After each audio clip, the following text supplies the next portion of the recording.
Good to have you with us at this hour. I'm Daniel Che here to provide you with the latest. The National Assembly will begin reviewing the government's 2017 budget plan this week. Before the process starts, President Park Geun-hye will visit the parliament to seek legislators' support in passing bills related to improving people's livelihoods in a timely manner. Song Ji-sun starts us off with what's likely to be included in her message. The National Assembly has until December 2nd to review and pass next year's government budget. And President Park will pay a visit to Parliament to ask lawmakers for their cooperation so that the budget can be promptly put into action for the people. Her speech Monday morning will focus on urging lawmakers to pass the related bills to reinvigorate people's livelihoods, especially ones related to labor reform and deregulation aimed at creating jobs, which the Assembly failed to pass in the previous session.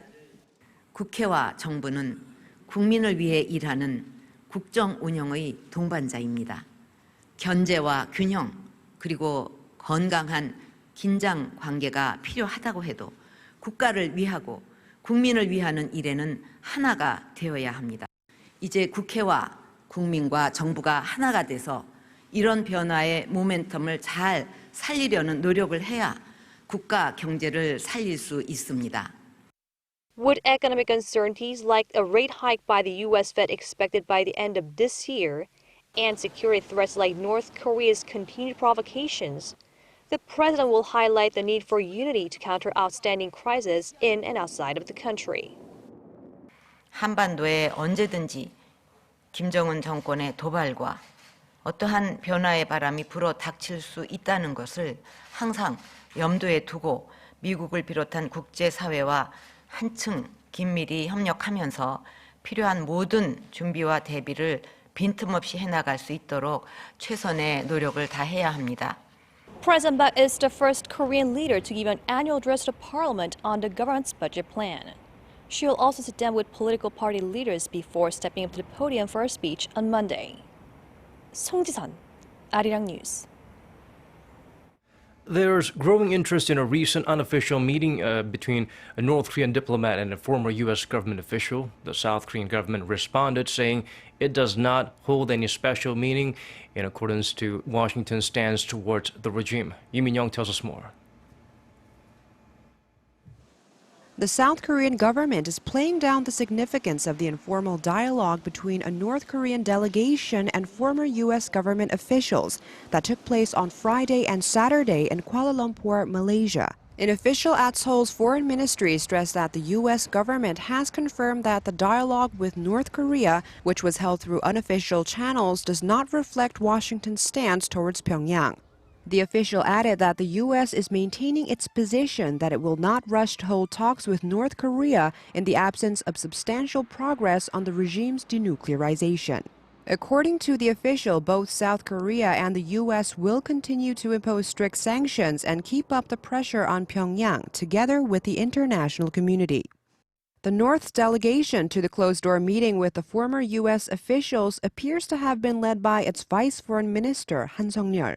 The U.S. side included Robert Gallucci, who negotiated a landmark 1994 nuclear freeze deal with Pyongyang, and former U.S. Deputy Nuclear Negotiator Joseph R. Detrani.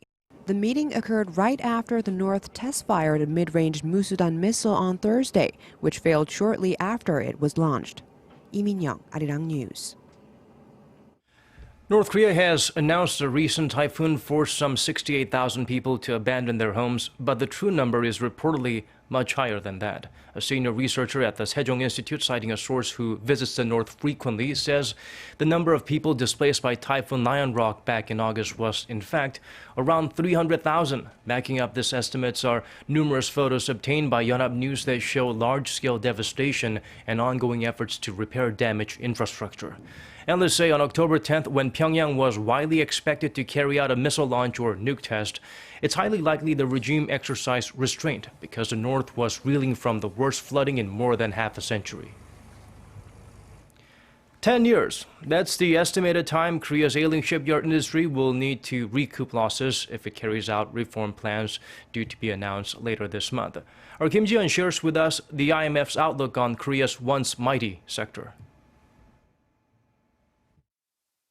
It could take a decade for Korea to recoup losses incurred by its shipyards and shipping companies once they undergo restructuring, plans for which are due to be announced later this month. The International Monetary Fund estimates their liabilities could amount to around $27.3 billion US. That's between 5.5% and 7.5% of the country's GDP. It's also expected to knock down Korea's employment rate by up to 0.9%, as the restructuring puts at risk around 10,000 jobs. The IMF, however, adds that reforms in the sector will gradually help the country's economy in the longer term, raising GDP by around 0.9%. A central question about the government's upcoming reform plan is whether or not it'll let one of Korea's three main shipyards stay in business. That is Seoul Shipbuilding and Marine Engineering. It could either shut down or sell off Seoul's uncompetitive projects and operations, or shut the company down completely and leave the two remaining major shipyards, Hyundai Heavy Industries and Samsung Heavy Industries, to lead the sector. Seoul Shipbuilding and Marine Engineering continues to record billions in losses, despite state agencies providing it with aid for years. The company incurred a net loss of more than $1 billion during the first half of this year alone, mainly due to low order volume amid the slowdown in the global economy and increased competition from China. Kim Ji-yeon, Arirang News. The grilling of people connected to the two government-linked organizations under investigation for corruption is on. On Sunday, state prosecutors questioned the former chairman of the Mirror Foundation. Kim Young-soo, a professor at Yonsei University, was the first director of the Mirror Foundation, which was set up in October last year to promote Korean culture.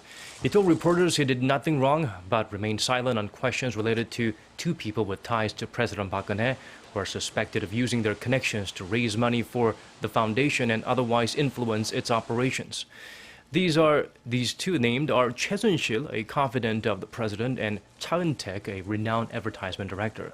Questions focus on whether the two actually wielded strong influence over Mirror. Prosecutors also summoned one of the directors for the other organization in question, K-Sports, as well as the government officials who helped establish both foundations. The Korean government has chosen two energy-related projects to support in the coming years. The Ministry of Science, ICT and Future Planning unveiled on Sunday a 5-year investment plan for the development of highly efficient, flexible solar cell batteries that can be installed on the exterior walls of a building. It is to be spearheaded by the Korea Institute of Energy Research and will receive funding of around $2.2 million a year. The Korea Institute of Science and Technology will be in charge of the other project, a 4-year investment plan for the development of highly energy-efficient fuel cells that are 60% smaller in volume. The ministry plans to invest around $1.9 million a year. Korea's auto giant Hyundai Motor has made it into the top 5 in the U.S. hybrid car market thanks to its Sonata hybrid model. According to hybridcars.com, that particular model sold nearly 2,000 units last month. That makes it the 5th best-selling vehicle in its category, with the Toyota Camry leading the way. The Sonata hybrid accounted for 7.7% of total hybrid sales in America last month, up from last year's 4.7%. While the hybrid car market in the States shrunk by about 3% from a year earlier, Hyundai's hybrid sales in that country is going strong. It saw an on-year increase of more than 53%. AT&T has agreed to buy out media giant Time Warner for $85.4 billion in a deal that's expected to draw scrutiny from antitrust regulators. The American telecom company made the announcement on Saturday, saying it would pay $107 for each share of Time Warner and also take on its debt, bringing the total value of the transaction to nearly $109 billion. But with AT&T also providing mobile and TV services, analysts question whether content providers will get equal access to those networks if the company controls Time Warner's TV and film operations like CNN and HBO. The deal is likely to be subject to approval by the U.S. Department of Justice. One of the figures voicing strong opposition to the move, Donald Trump, who says he'll block the merger if he's elected president. For the first time, Chinese companies have more money invested overseas than other countries have invested in China. According to the Korea International Trade Association, the amount of foreign direct investment by Chinese companies increased more than 53% during the January to August period from last year to stand at a combined $118.1 billion. That's nearly 10 times the amount seen a decade ago when China first started to encourage companies to invest abroad as part of the country's strategy to secure advanced technology, markets, and resources. On the other hand, FDI into China remained about the same as last year at $85.9 billion. A rare species of stony cup coral has been discovered in Korea's Dokdo Island. The National Institute of Biological Resources made the official report on Sunday, saying it found a large colony of this coral during biodiversity research conducted in June. The cluster, measuring around 3 meters high and 5 meters wide, was found some 25 meters below the surface west of Seoul. It's considered a breakthrough discovery as sessile animals like coral can be used as a useful indicator when studying the ecosystem of the island and its surrounding waters. This is the largest colony of this particular type of coral found in Korea so far and adds to the list of 20 endangered species of Dokdo. Now a quick look at the weather before we go. Though it's been a wet and windy and cold weekend in most parts of the nation, we have clear skies to start your week. But if you're in Korea, frigid conditions will continue, so do dress warm. Temperature-wise, Seoul starts at 9 degrees Celsius, Gwangju 13, and Jeju at 17. Things will heat up later to 20 in the capital, 21 in both the City of Lights and the Southern Resort Island. And now let's check out the conditions in your neck of the woods and around the world.